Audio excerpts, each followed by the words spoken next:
Okay, 2 minutes past. I always like an even number. I don't know why, but let's get started, shall we? Thank you so much, everyone, for joining us today for our final series in the seminar in the series on researching youth.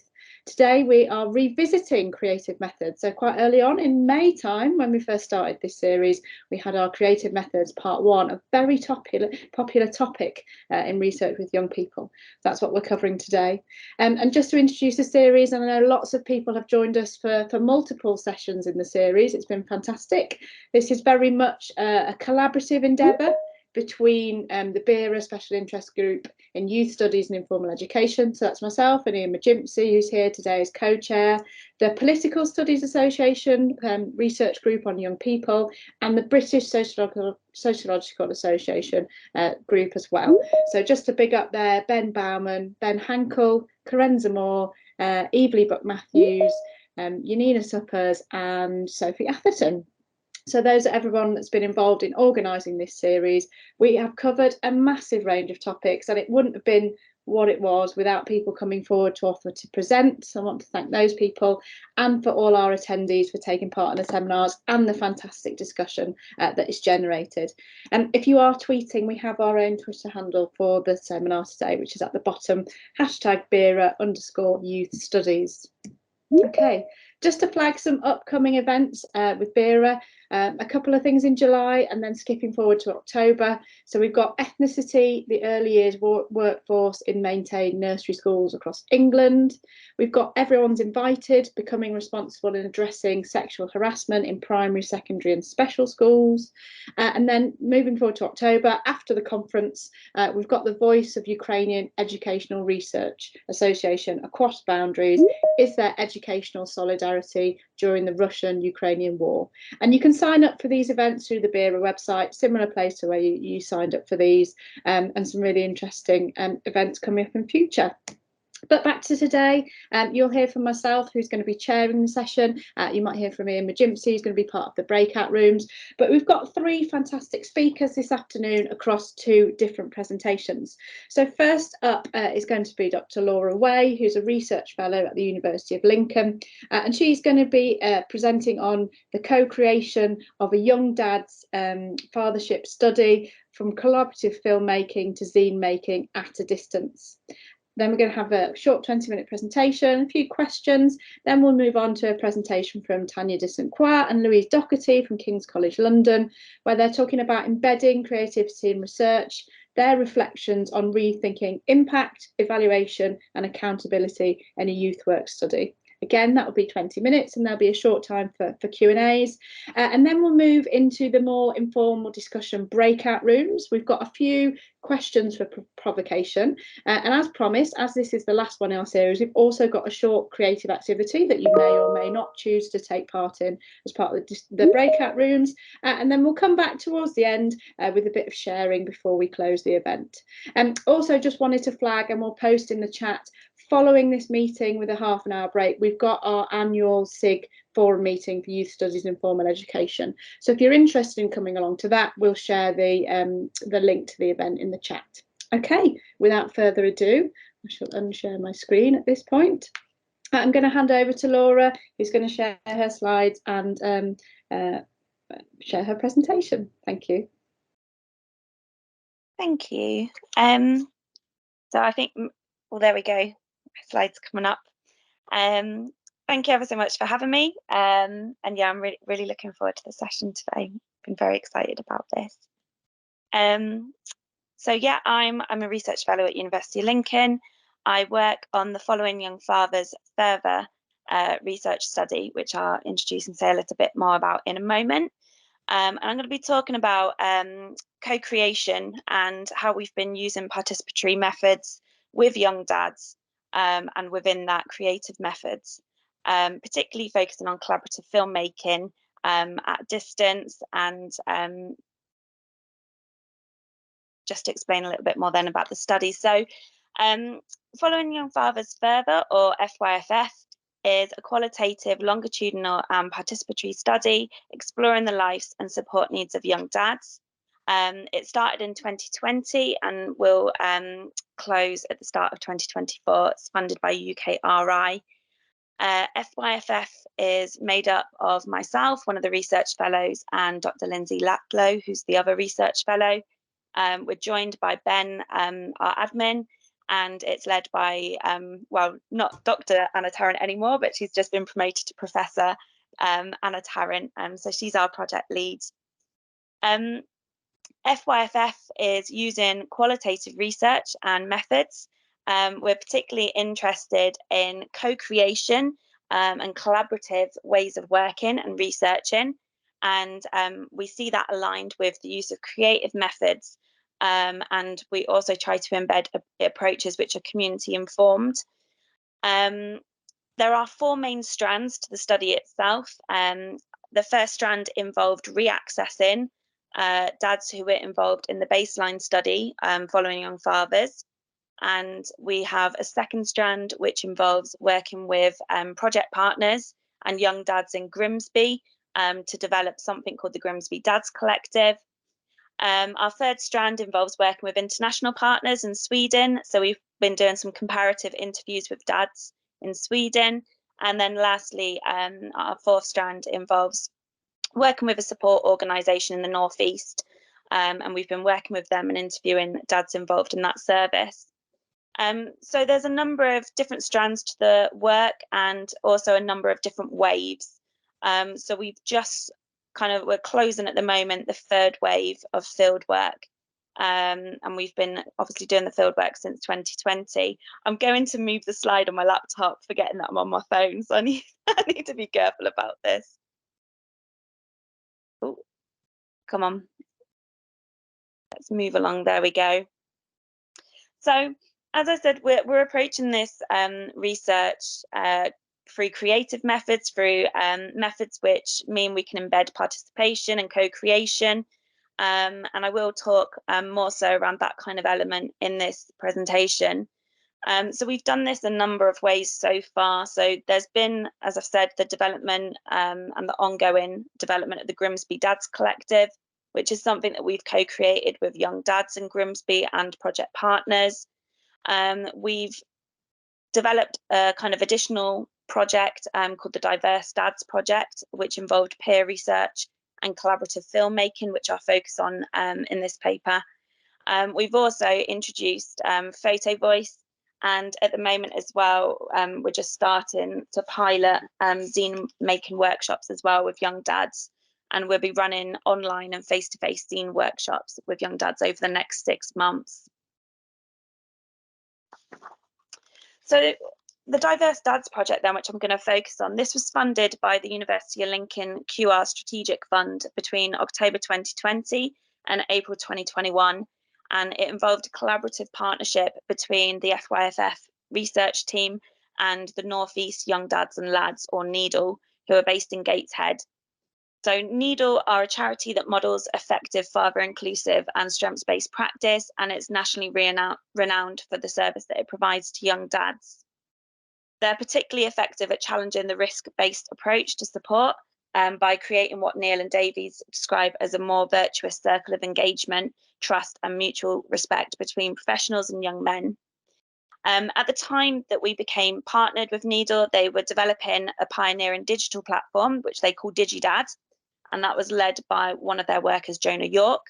And this was focused on producing accessible content that featured young dads. And it was designed, these videos were designed for young dads to promote effective support and promoting more positive experiences of young fatherhood. In terms of the Diverse Dads work then, so the methodology for this project was underpinned by a gender transformative and rights-based and anti-racist social justice participatory method, and involved training young dads to carry out peer research. And the peer research team was supported by the FYFF research team in order to generate practice and community-informed knowledge about why there might be gaps in the support of and outreach to minoritised young fathers, and to develop recommendations for policy, for practice, and for research about how their underrepresentation might be addressed. Alongside the FYFF research team, there was also an advisory team who supported the peer research process.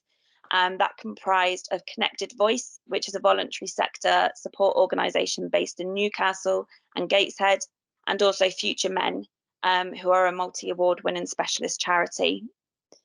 As part of the project, we co-created a set of training videos, and this was presented at a sharing and learning webinar at the end of the project for professionals. The aim was to encourage and promote authentic approaches to practice, premised on the principles of inclusivity, democracy, and cultural competency that promote positive fatherhood amongst fathers in all their diversity. So a little bit more about the actual kind of research question and the thing that we were aiming to address with this work. So Diverse Dads was founded when Needle came to us with a specific research question that they wanted to address.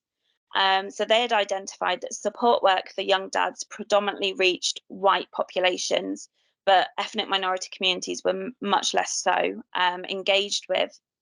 And they, as an organisation and professionals, didn't fully understand why that was. And so they wanted to explore this further.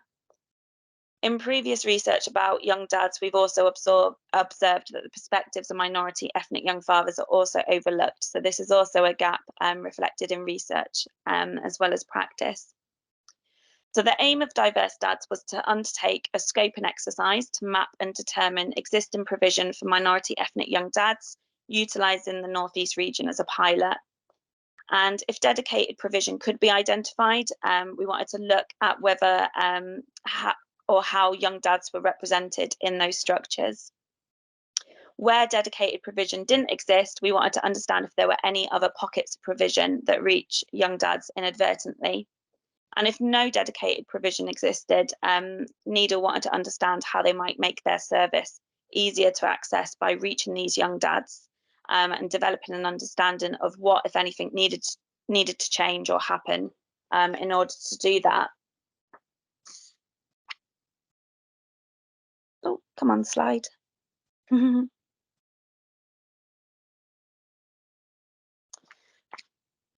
So, as already mentioned, this study then involved peer research taking place. Throughout the project, the young dads who were part of the peer research team were given support and they were given training in order to conduct the peer research. They were directly involved in the co-creation of knowledge with the support of professionals and researchers, and they were supported to build confidence and to learn new skills through the research process. On the slide now, there are quotes from the peer researchers, and rather than kind of speaking through those, if I could just give you a few moments just to have a read through those.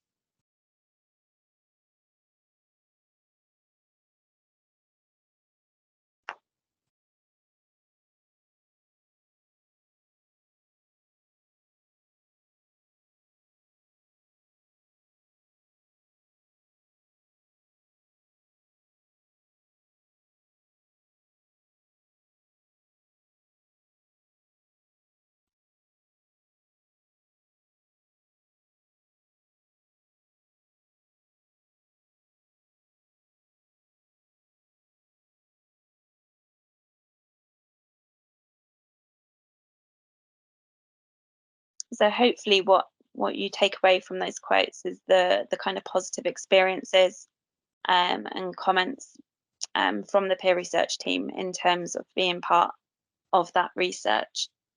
And the peer research team were vital for the generation of the findings. The peer research team were involved throughout the process. They developed interview schedules, they carried out the interviews, they carried out the editing of the films. It was their idea in the first place, you know, to even have videos being created, you know, that very much came from them.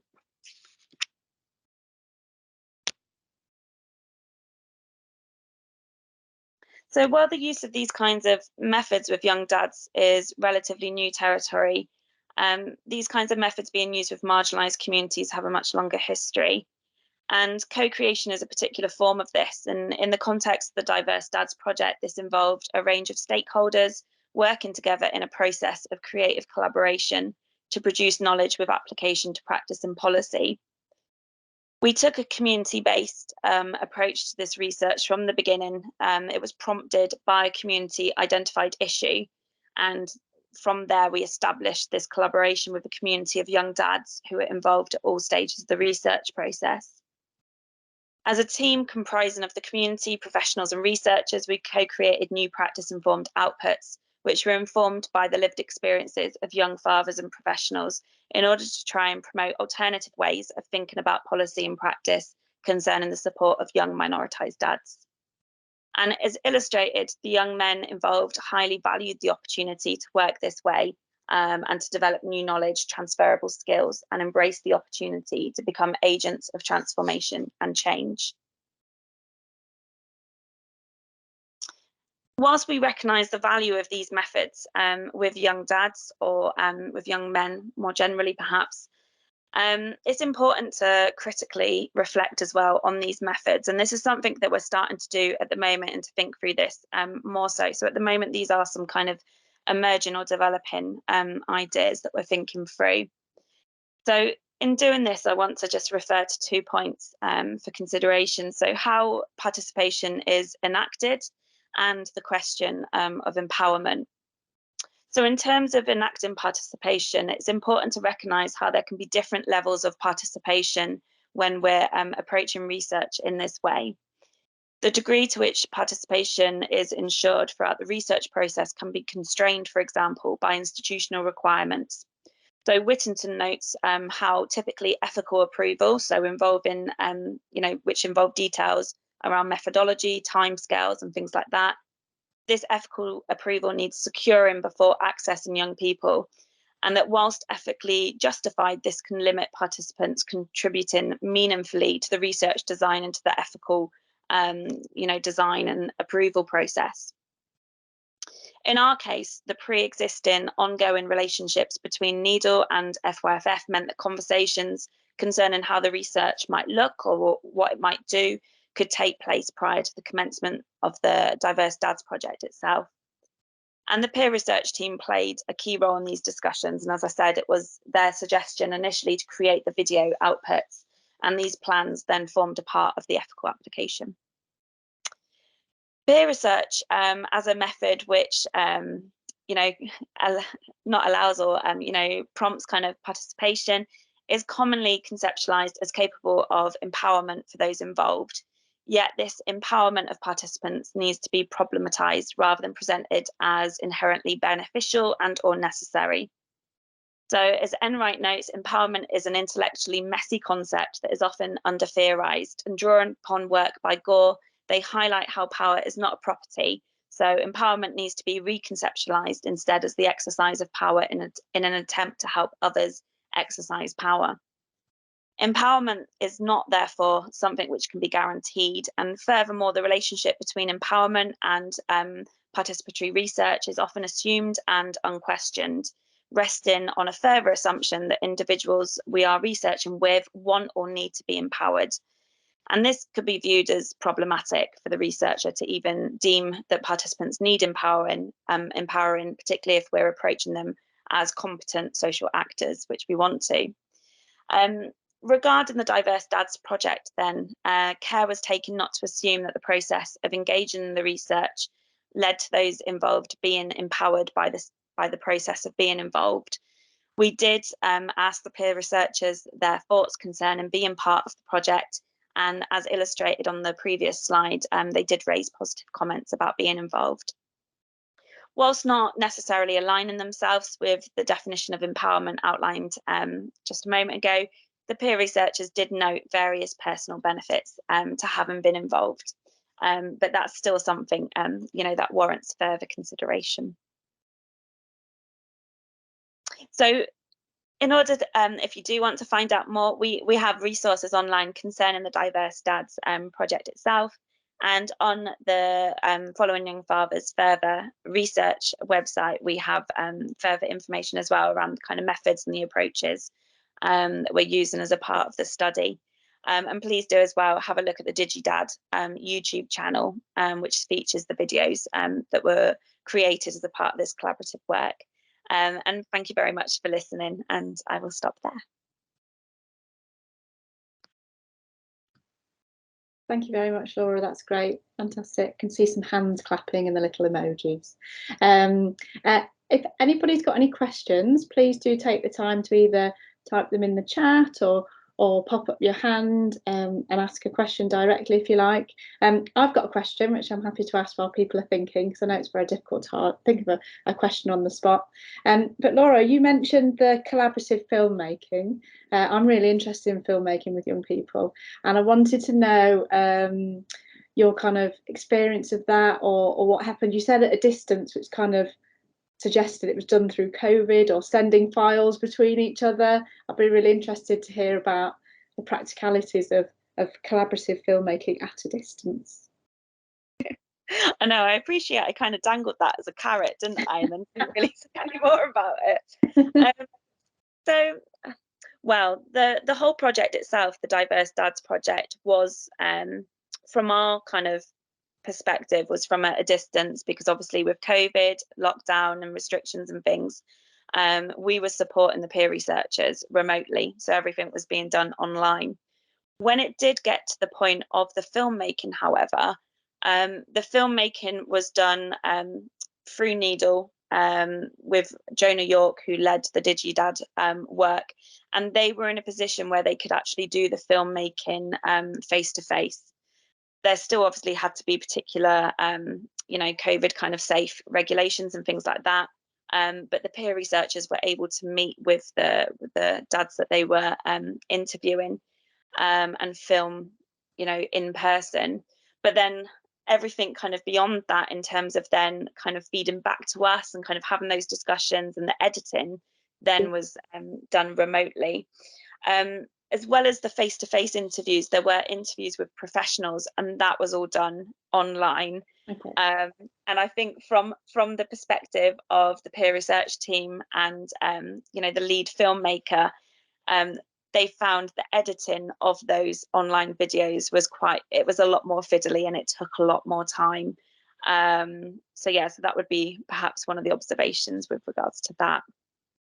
Thank you, that's great. Yeah, I think from my experience in working with young people's film clips on their mobile phones, we could say that bit so far as collaborative, but then I was always the person going off to edit those. So if I was kind of just had to reevaluate that kind of hierarchy of power and how much people are involved, particularly in film, because there's so much post-production that often young people have the skills in, but often we kind of go off into a room and do it ourselves. But no, that's great, that's really interesting. Any other questions or things people want to ask? We've got a few minutes before we move on to the next presentation. Any other questions about this project? Feel free to speak up or put up a hand or flip on your mics. No, I'm going to check out that YouTube channel, that's great. Everyone's nodding. Okay, well, we will have time for discussion when we move into our breakout rooms, our smaller groups for discussion, and Laura will be in one of the rooms, so you may get to ask Laura more questions in future. But I'm going to move on now to our next presentation. Thanks again, Laura, to Tanya and Louise. So who's sharing the slides out of you guys? I think it's Tanya, isn't it? Or is it Louise? So we're just overcomplicating it. Louise is sharing, and then I'm Tanya's taking control. I know, it's confusing. Hi, we're Tanya and Louise. Thanks so much to Francis and everyone who's put this series together, because it's just been a really brilliant series. I've been along to a couple of them, and Laura, that was so fascinating. I think I have got questions, but I was feeling a bit nervous about our presentation, so my mind went blank, but I'd love to share more when we have the discussion. So this is a really welcome opportunity for Louise and I to share the methodology of our research, or sort of reflect on it in a bit more detail, which we haven't had the opportunity to do really before. And we wanted to focus on the role of creativity in our research. We had some elements of creative methods kind of planned into the research, and we'll reflect on those, but we also maybe more generally kind of found that collaborative elements emerged as part of our research process.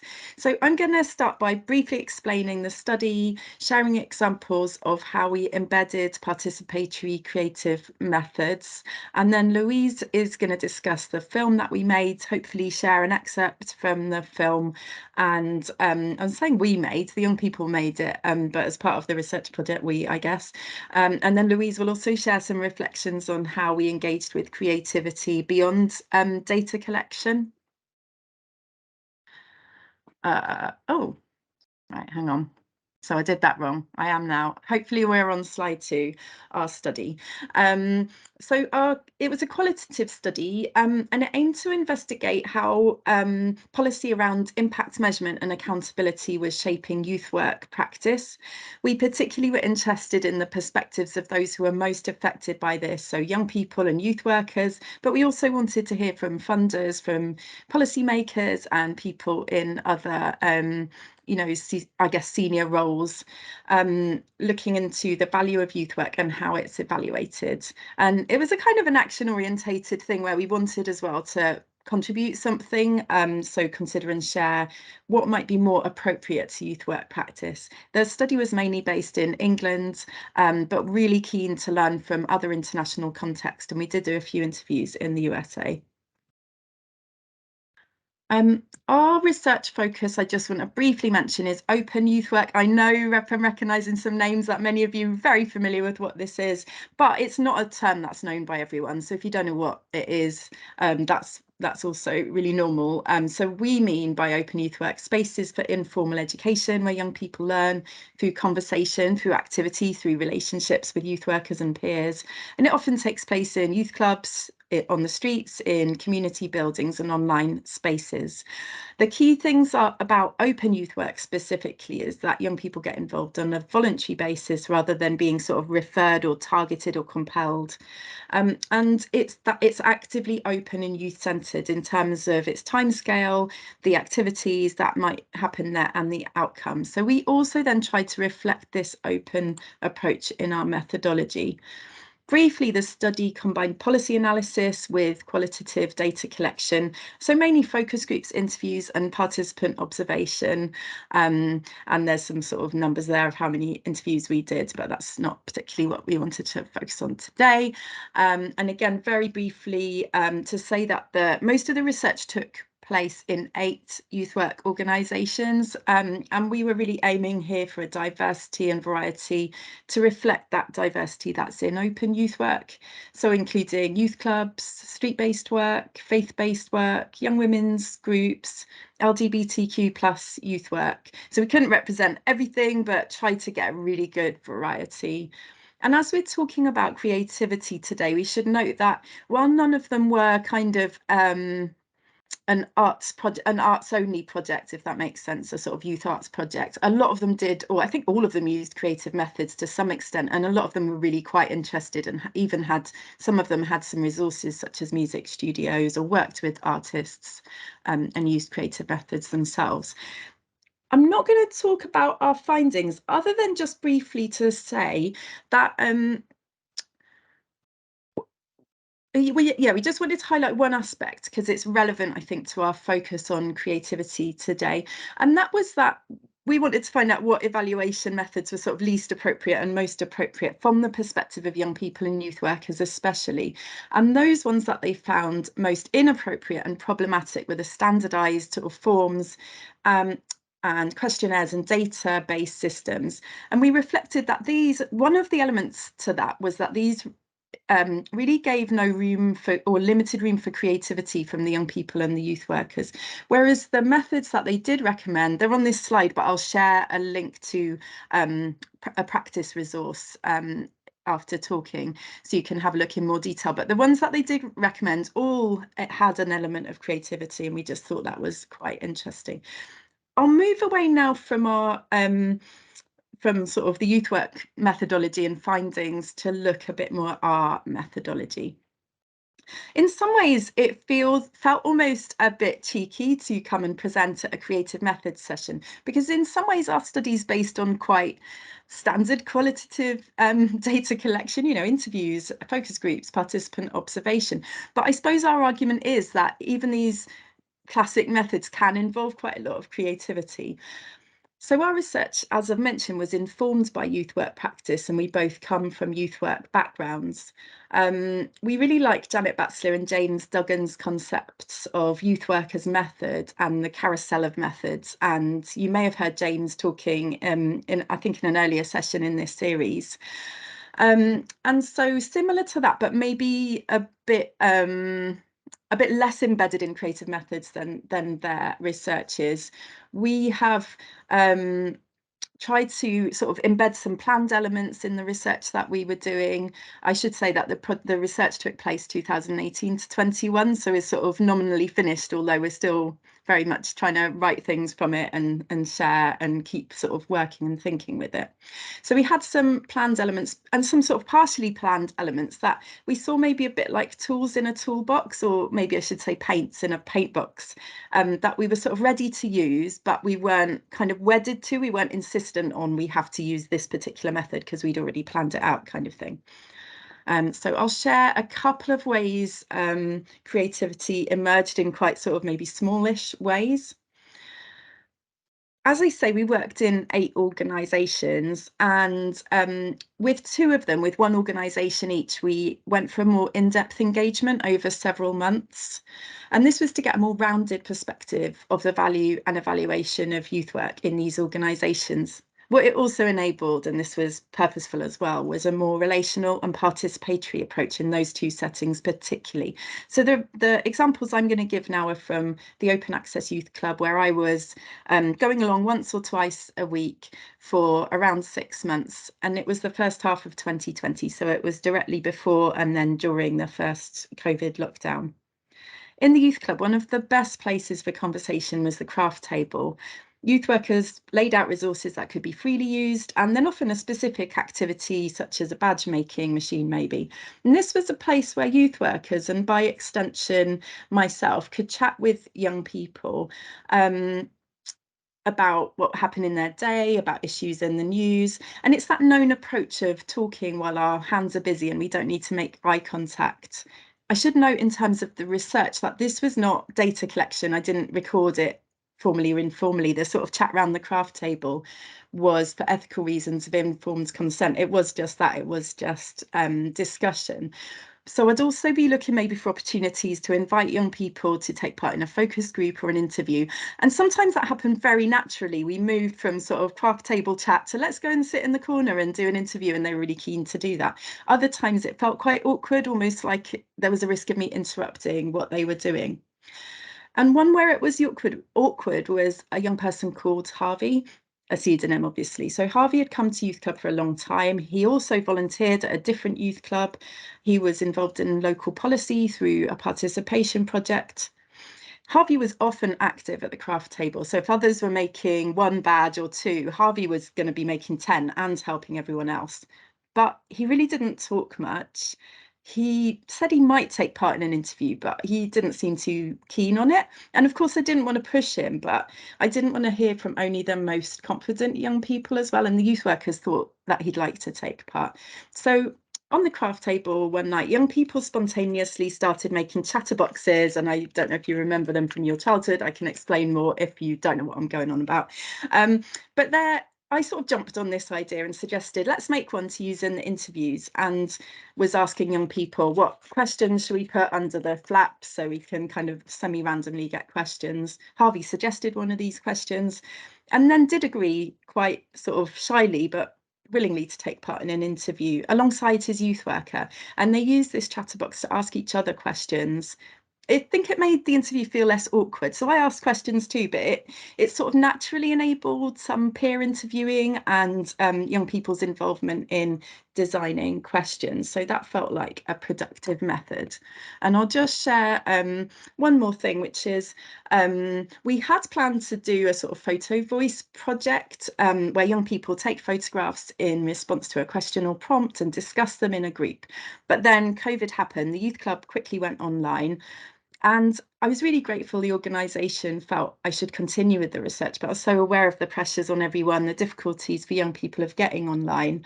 And I was able to do quite a few online interviews and focus groups, but I just felt the photo voice, it might be sort of too much to expect. But then young people said they were bored at home, and so I thought, let's give it a really quick go. The youth workers set up an Instagram group an Instagram chat to organise the research group. And you don't need to read through this text, it's just sort of an excerpt from my field note. But basically, I just said, if possible, please bring a couple of photos or images that relate to this question for you. What is the value of youth work? They don't need to be from Youth Club, they can be totally abstract, they just need to mean something for you. And I go on to write in the field note about how quite a lot of them responded there and then. Man has so many pics from Seaside, which is the pseudonym for the organisation, and I got some photos from Seaside on my desk, and there followed many photographs, voice memos, text chat. Again, I couldn't use this as part of the research because it wasn't there wasn't permission to do so, and it wasn't clear that was a data collection method. But we had an online session. It was really nice, relaxed discussion, and sort of a bit of a less linear discussion maybe. And then we did a really similar process for music elicitation. I won't go into it due to time, but again, asked for a song that sort of calls up youth work for you. And the highlight of the music session was a young woman live getting her guitar and sitting on her bed on Zoom, playing us a song that she'd written at Youth Club and that she performed for the first time at Youth Club as well. Thanks, I'll hand over to Louise.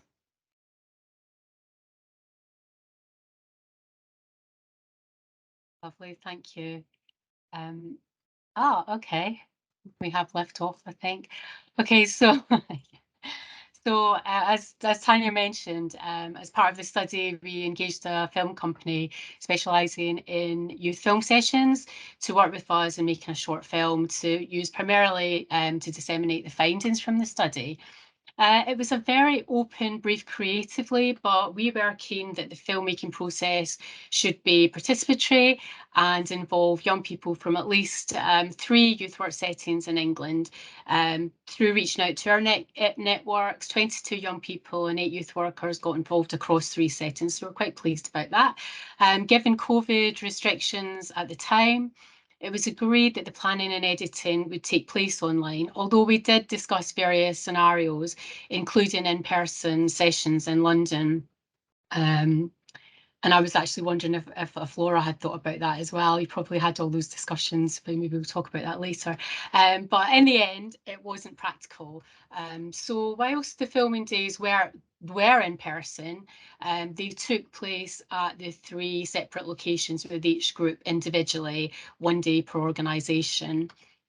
Through our initial discussions, planning workshops with youth workers, the film company, the initial plan was to include research data and quotes from interviews and focus groups, all the stuff that Tanya was talking about, as stimulus for the young people taking part to talk about their own club and their feelings and experiences about the value of youth work. We planned to work in person with the film company on all aspects of the production, which we did to a greater extent. And I just want to pause quickly, because it may sound later that the reflections are critical. They're not. The film company were great, but there is something to reflect on there. But we were, involved to a greater extent in all of the online planning and editing. But in terms of the 3 filming days, this became more problematic, and I will reflect on that in a moment. So now I will try to share a short clip of the film. Show 3 or 4 minutes of this, actually, all being well. Where are you? I come to youth club because it helps more with my social life and my mental health. It's more fun than being at home a lot of the time. I'd probably be sat at home right now watching my phone and just be laid in my bed, which is not good for you. If this wasn't here, it would probably be quite boring. Yeah, there's not much to do. It teaches you new things a lot every day. I've made loads of new friends and all that here. Hang out with my friends, and I can just get away from screens. Because it gives me a place to go when I really can't deal with like being anywhere else. It's special to meet people, just to know that you can be friends with everyone without being judged. If I didn't come here, I'd just be sat at home, bored in the house, doing nothing, and probably getting in trouble. It's helped me get through a rough stage in my life where like I've been really sad, and like just coming here makes me, you know, feel free. Rethinking Impact, Evaluation and Accountability in Youth Work is a 3-year qualitative research study funded by the Economic and Social Research Council. Over the 3 years, the research has looked at investigating the youth impact agenda, if and how it's shaping practice, trying to understand the perspectives and experiences of young people, practitioners, managers, funders, and policymakers in relation to the value of youth work and how youth work is evaluated, and thinking about and sharing approaches to evaluation and accountability that are appropriate to youth work practice. This short film is a way to share some of the research with you and to get you involved in thinking about what has been discovered. Let's start with showing you the value of youth work.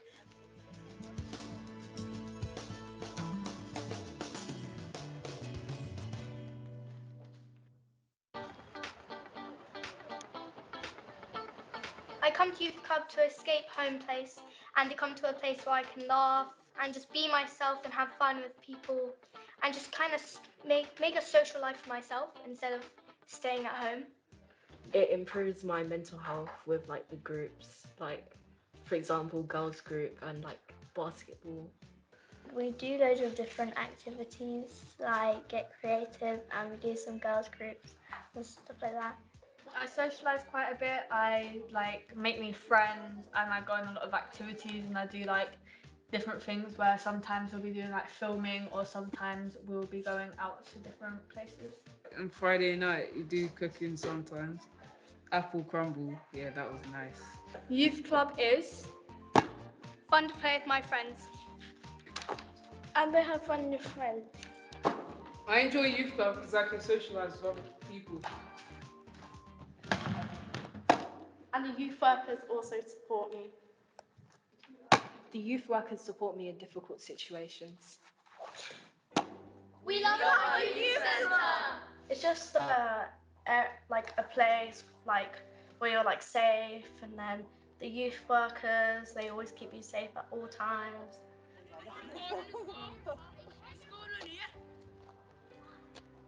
And this is our area that we have like our games and everything. We play football in here for our youth clubs on the inside, and then there's normally bits around, but there's none in here today. This is the main part, and then there's more bits where we do more. Okay, so I'll stop there. Try and come back to sharing slides. We will pop the link in the chat so you can have a look at that at your leisure, hopefully. Okay, so that's a taster of the film, and hopefully it does offer a glimpse into some of the ways the youth clubs featured are so vital to and valued by the young people who use them.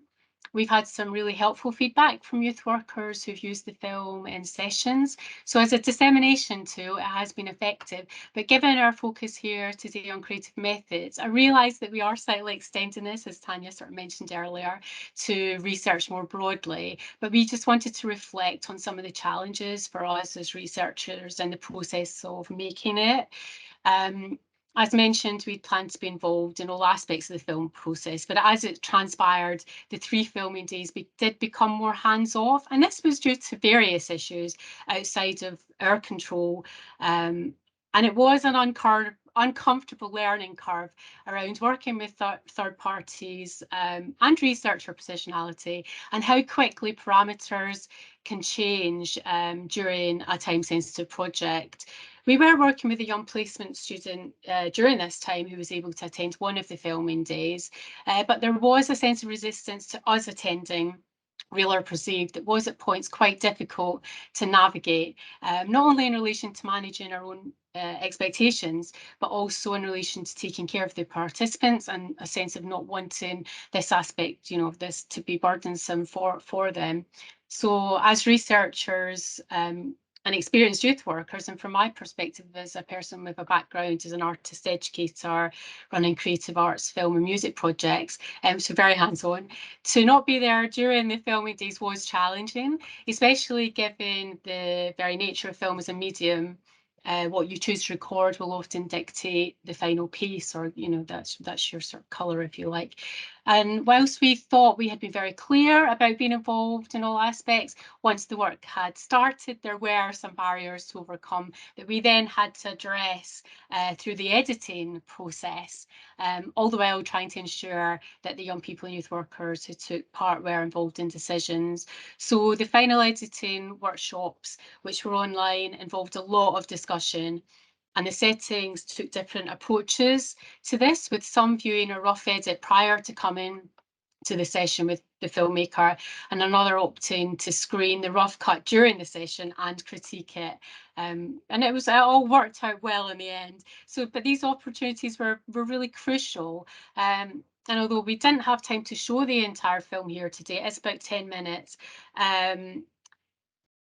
If you do get a chance to look at it at the end, you'll see they use a rating system, and all the young people scored their clubs 10 out of 10, 10 out of 10. And whilst we might not have used this device if we'd been there on the filming days, given the focus of our research, it could be argued that this offers quite a poignant illustration of the ways quantitative appraisal are so embedded that it seems the easiest way to add emphasis to a point.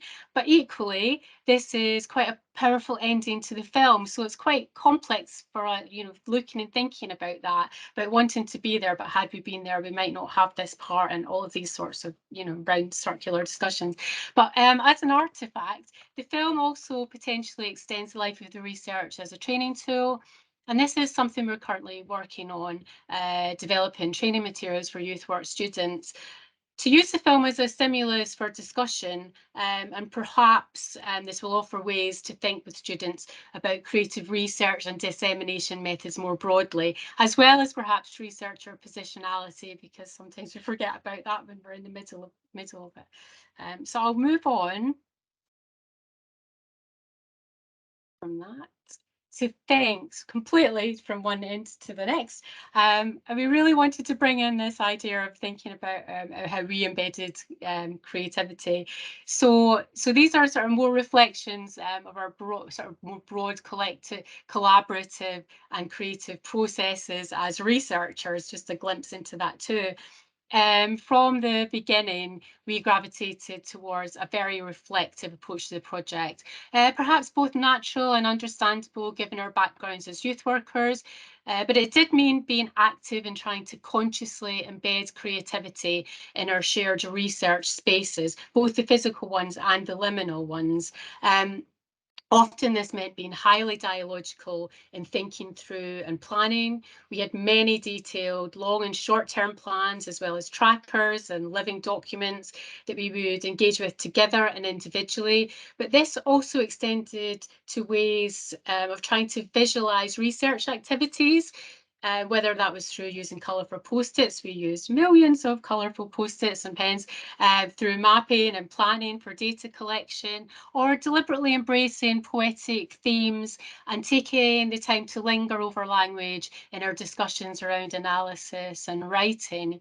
Thinking out loud is something we both do. I'm speaking for both of us, Tanya. We both do sort of collectively and individually. And it was a surprising aspect of the research process to discover that this was something we could do together. And I do mean thinking out loud, unformed, unguarded, actually. From the outside, this might seem quite obvious, but in some ways it's taken the life of the project to fully understand how valuable it was to think out loud in a safe shared space with another researcher and wonderful person, and for this often to lead to new or exciting ways to think about the wider project or specific elements of it. This became grounding, joyful, freeing, and writing and project days felt more like creative sessions. So we really anticipated as something that we both valued as integral to the research. We would take time to think about where away days would be, what we might eat, so the commensal elements, and how this would contribute to what we needed to figure out, agree or discuss or disagree on. It was challenging at times. Perhaps some elements took longer than they might have. But like good conversational youth work, we erred on the side of positive challenge, so we valued process. The images on this slide, they are relevant to what I'm talking about, are from our recent writing retreat. And although this took place technically after the project sort of officially ended, it offered a good illustration of knowing the other's voice. As we worked independently during those sort of 3 days on projects, but similarly to working on a creative project with others, such as maybe making music, this really highlighted about knowing the other's voice, and it's a very nurturing and reassuring thing as it creates a space for an enriched internal dialogue. You know, even if you're not working on the same thing, you hear the other person's voice. So it feels right to close our presentation today by returning to process and that idea of embedding creative processes that have a life in, around and beyond the actual research product or method. So I'll stop there. Thank you very much. Thank you both. Thank you, Louise and Tanya. I can see some hearts rising up on the screen, which is nice to see. Well, and Ian's clapping as well. That's lovely. And I really enjoyed watching the film. It's really nice to see the kind of different locations, the different youth clubs, and the young people talk about the value of youth work in film form, as opposed to reading it in lots of different formats. I'm going to pause for questions. We've got some more clapping as well going on here. We'll give a couple of minutes for questions. If people want to type a question in the chat, or people want to flip on their mics. We've got, Nikki. Hello, Nikki. A question here from Nikki. Thanks for sharing. Hi. Do you want to speak your question, Nikki? Hello, lovely to see you, and thank you so much for that. Yeah, my question was, how did you encourage young people's criticality when using methods like film? And I said, I wonder if the camera encourages that advocacy voice. And obviously, I know the question was around what's the value of youth work, so there's a positive framing within the question itself. But did wonder whether, whether that was kind of frustrating sometimes when you did use the camera. You felt like, could young people say actually what they wanted to say, or did they edit what they were saying? And if you did get some critique that came out, would you then edit that out? Was there some editorial decisions that you made because of the nature of the method? So yeah, all of that. I mean, I think what's actually happening is that the film after the point was more able to be used critically by youth workers.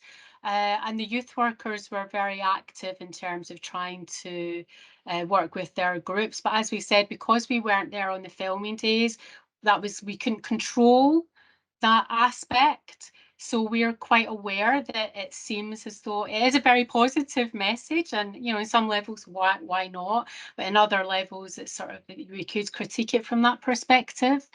I don't know if you want to say anything on that, Tanya. Yeah, it's such an important and really good question, and I think for me that, because like Louise was saying very tactfully, we'd intended that Louise at least would be part of the filming process, and I think you would probably more have encouraged that criticality. And I think for both of us, the bit at the end that we didn't see where they all say it's 10 out of 10, we were a bit cringe because it kind of looks a bit set up. I mean, it isn't. That's the only thing. So I think there's a couple of things going on, and I won't warble on too long about it. But one is that we did pick youth work settings where we weren't going for ones that were sort of really struggling and about, really, really not going well. We picked ones that were sort of at least kind of doing some youth work. The young people just were incredibly positive, and in the interviews we had more sort of questions that aimed to unpick some of the more challenging elements. but young people were incredibly positive. However, I do think that's partially shaped. I think that's partially just is really genuine. And then I think and it's not to say there weren't any criticisms, but we certainly wouldn't have edited out the criticisms from the film. Having said that, it was the young people's decision what went in, so they might have wanted to edit it out. But yeah, in our research more broadly, you know, our data is broadly just kind of youth work's amazing, and that our aim wasn't to find out is youth work great or not. It was like, how's youth work evaluated? So the bit about how is it valued was, we can't, to know how it should be evaluated, we really want to know how those most affected would explain and understand the value of it. But what I was going to say is, like, literally, I remember one of the first times I went to only one of the organisations, and it happened repeatedly at each organisation.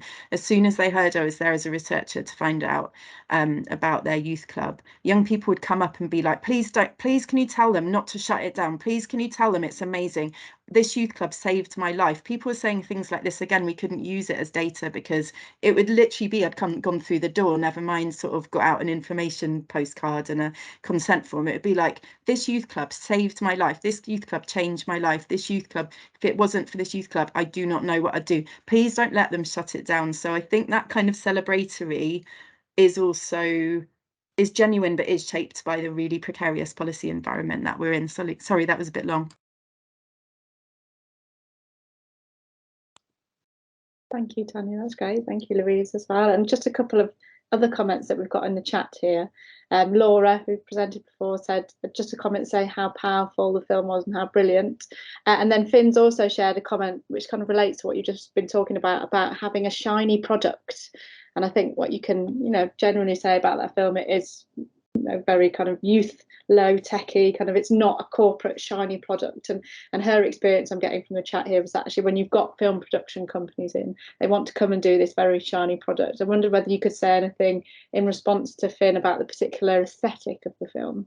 I mean, I think to be fair, I mean, the work, I reflecting back, I sort of think as a researcher, some of the problems also came from my positionality, and I kind of have been thinking hard about that in terms of an artist, being a researcher, being a youth worker, and having to, oh, what am I involved in, what am I doing? So that sort of to separate. But yeah, I totally agree. I think that it's maybe just a reminder that when you're working with others outside of the little research bubble, it's what, you know, you don't always have control, and that can be really difficult to even admit to yourself that, oh, I didn't think I really wanted control because we're doing this very participatory youth-led project, but actually it can be really complicated. As you can see, I'm still sort of trying to figure that out, and at the same time you're managing, wanting to be careful around the other organisations that are involved, and, you know, the film company. We're working to a tight deadline, and I understood the pressures that they were under to just get it done. But yeah, I think Ben's making a really good point there. You do have to be really vigilant around that, and you have to just sort of try and keep your eye on the ball. And we were quite keen to have this sort of rough and ready aesthetic, and for it to feel like it was made in a club. I guess from my perspective, we missed a trick in terms of, I would love to have had the music made by young people who maybe couldn't take part in it, particularly since there were loads of musicians there, but we ended up with kind of, you know, stock music. So yeah, I could go be critique, but it's more about myself really. But yeah, you do have to be vigilant. Thank you, that's great. Thanks very much. And I really enjoyed at the end of the presentation how you flip that back round to think about yourselves as researchers and how you embed creativity at all kind of levels, whether that's, I don't know, doing something poster painting to actually the way they plan things, the way you decide to write things, the way you decide to disseminate things. So I think that gives us a lot of thought, a lot of things to think about as we go into this next section. And Louise and Tanya will be joining breakout rooms, so feel free to ask any more questions that you have. But we're going to move on now to our final section of the seminar, which is discursive. It's discussion based, and what Louise, Tanya and Laura have shared with us is a couple of questions which I'm going to share for provocation for discussion. So in a minute you will be whizzed off into a smaller breakout room where you'll get a chance to say hello and to breathe and to debrief, but we thought from the presentation today it'd be useful for people to perhaps discuss a few things, talk about their own research, their own challenges, questions that we came up with as a kind of a provocation for our discussion. So what are the opportunities and challenges of involving young people in making film as part of the research? Feel free to share your experiences and your ideas. How can creative methods inform research beyond data collection? What are the barriers to engaging with creativity throughout the research process? And what enables spontaneity, flexibility and improvisation in the use of creative methods? And what I'll do is I'll copy those questions into the chat, so when you go out into your breakout rooms you can have a chance to reflect on those and read them back. But also I wanted to set all the participants today, because this is our last session, an extra little challenge, an extra little creative method, something, I don't know where I've stolen this idea from, but we all steal each other's ideas for creative things, don't we? But this is an exercise called the Doodle Dandy, and it's a very simple reacting and drawing a doodle based on a phrase or some words. And so you can see on the right hand side here, the person has been set the challenge of doodling something to the phrase of "here comes trouble," and you can see they've drawn a dragon just about to eat a boat. So that's obviously just what's come into their head. So I went back through all the tweets and all the content from this seminar series and pulled out some phrases that have come up quite a lot. So you'll see those on the left hand side. So if you feel inclined by any way to do a doodle in response to any of these youth research phases, please feel free to do it for yourself, share it to people in your room, put a little image in the chat. You can tweet a picture. But these are some of the things that have been coming up over the last 8 weeks. So that went well. So we've heard lots of people say, well, we tried this method with young people, and actually that went well. We surprised ourselves. What could you draw for that?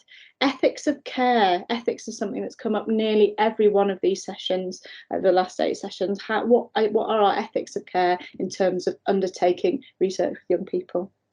Online and offline working together. There's been quite a few methods that have been talked about as kind of moving online, either due to the pandemic or not, and then that kind of collaboration in the real world.